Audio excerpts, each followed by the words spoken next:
السلام علیکم، بسم اللہ الرحمن الرحیم۔ کافی دنوں سے رکشی دماغ کھا رہی تھی کہ دونوں بہنیں اکٹھے شاپنگ پر چلیں۔ آج بڑی مشکل سے میں نے ٹائم نکالا تھا۔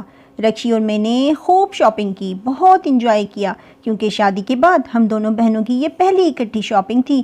شاپنگ کر کے ہم جیسے ہی گھر جانے کے لیے گاڑی کی طرف جانے لگے تو میری نظر سامنے کھڑے آدمی پہ پڑی۔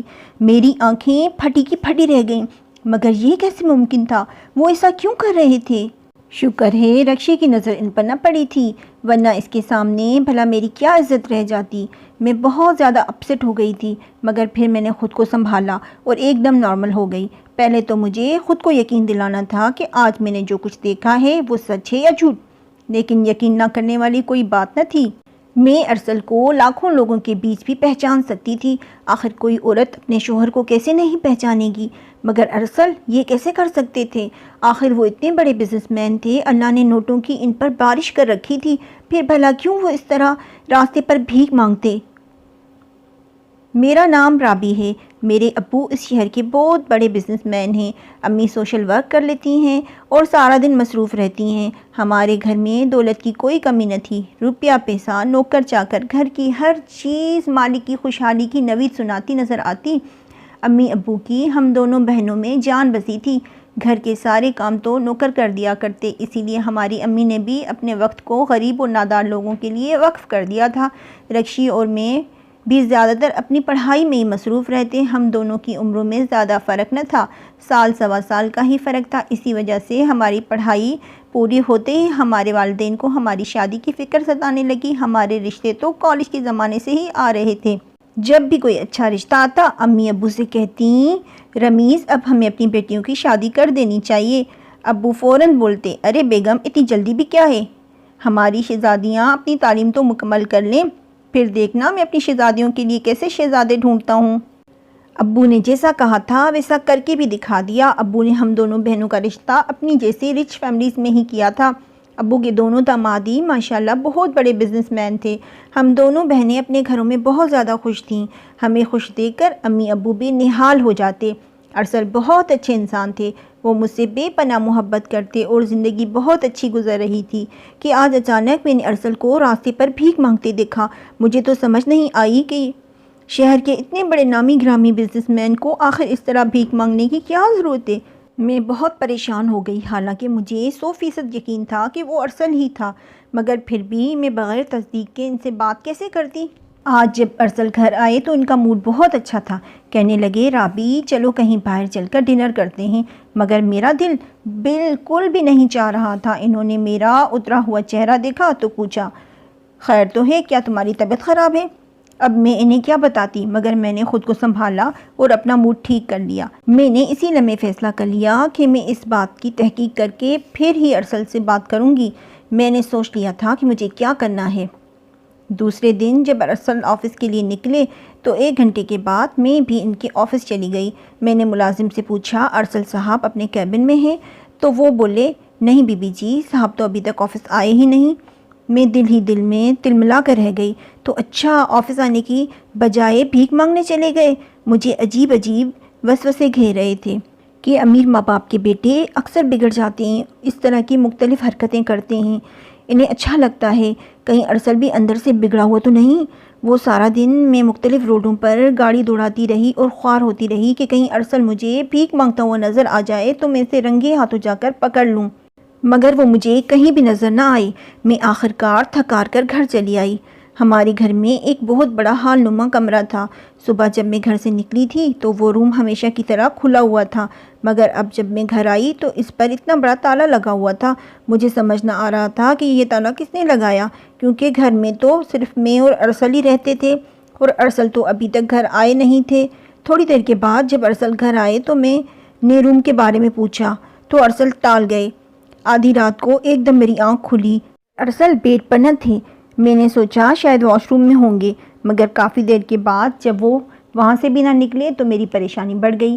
میں نے واش روم چیک کیا، ارسل وہاں نہیں تھے۔ میں باہر نکل آئی، مجھے ارسل کہیں نظر نہیں آ رہے تھے، مگر یہ کیا، اس وقت بڑے کمرے پر تالا نہ تھا۔ میں کمرے کو کھولنے کی کوشش کرنے لگی، مگر وہ اندر سے بند تھا۔ میں نے 1-2 بار ارسل کو پکارا، مگر مجھے اندر سے کوئی آواز نہ آئی۔ میں بہت پریشان ہو گئی۔ ارسل ساری رات بیڈ روم میں نہ آئے، میں ساری رات جاگتی رہی۔ صبح میں میری آنکھ لگ گئی۔ تھوڑی دیر کے بعد ارسل نے مجھے اٹھایا۔ اٹھ جائیے بیگم صاحبہ، آخر کب تک سوئیں گی؟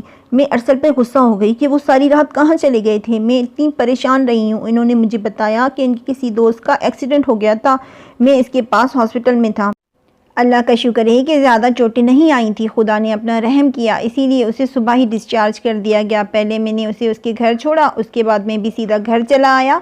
مجھے ارسل کی بات پر بالکل بھی یقین نہ آیا، مگر اس وقت بنا کسی ثبوت کے کوئی بھی بات کرنا فضول تھا۔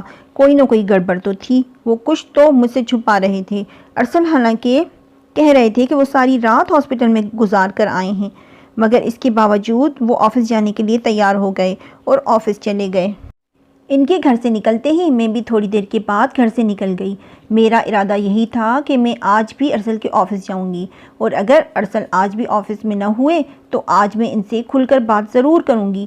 مگر میں ابھی گھر سے تھوڑی دور ہی گئی تھی کہ روڈ پر کھڑے ایک شخص کو دیکھ کر میری آنکھیں کھلی کی کھلی رہ گئیں۔ میں ایک دم گاڑی سے نکلی اور اس بھیک مانگنے والے شخص کے قریب پہنچ کر زور سے چلائی، ارسل یہ تم کیا کر رہے ہو؟ وہ شخص ایک دم چونکا اور بولا، کون ارسل؟ میں نے کہا، ارسل میں تمہیں لاکھوں کروڑوں لوگوں کے بیچ میں بھی پہچان سکتی ہوں، اب تم اپنا ناٹک ختم کرو اور مجھے اپنی اصل حقیقت بتاؤ۔ ارسل تو خود کو ارسل ماننے کو تیار ہی نہ تھے، کہنے لگے، بی بی جی آپ کو ضرور کوئی غلط فہمی ہوئی ہے، پتہ نہیں آپ کس ارسل کو ڈھونڈ رہی ہیں؟ مجھے تو ارسل کے دماغ پر شبہ ہو رہا تھا، بھلا اتنا بڑا بزنس مین یوں راستوں پہ بھیک مانگے تو اس کا دماغ ہی خراب ہو سکتا ہے۔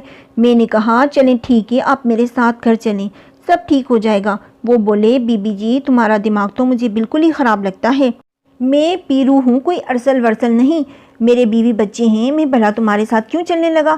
میں نے اسے دھمکی دی کہ اگر تم نے میری بات نہ مانی تو میں تمہیں ابھی پاگل خانے والوں کو فون کر کے تمہیں پاگل خانے میں داخل کروا دوں گی۔ وہ بولے، بی بی جی میں بہت غریب آدمی ہوں، آپ میری جان چھوڑ دیں۔ میں نے کہا، تم چپ چاپ گاڑی میں بیٹھتے ہو یا میں فون کروں؟ وہ ایک دم سہم گیا اور چپ چاپ گاڑی میں بیٹھ گئے۔ میں سیدھا گاڑی دوڑا کر ارسل کے آفس پہنچی اور اسے اپنے ساتھ اندر آنے کا اشارہ کیا۔ وہ میرے ساتھ ہی آفس میں داخل ہو گیا۔ آفس میں ہر کوئی حیران و پریشان نظروں سے ارسل کو اس حلیے میں دیکھ رہا تھا۔ سب لوگ اپنی سیٹوں پر سے اٹھ کر اسے دیکھنے لگے، مگر یہ کیا، سامنے ارسل کا کیبن تھا اور ارسل دروازہ کھول کر باہر نکل رہے تھے۔ سب لوگ ایک ساتھ چلا پڑے، دو دو باس! مگر ارسل خود اس فقیر کو دیکھ کر حیران رہ گئے۔ ارسل نے مجھ سے پوچھا، یہ کون شخص ہے؟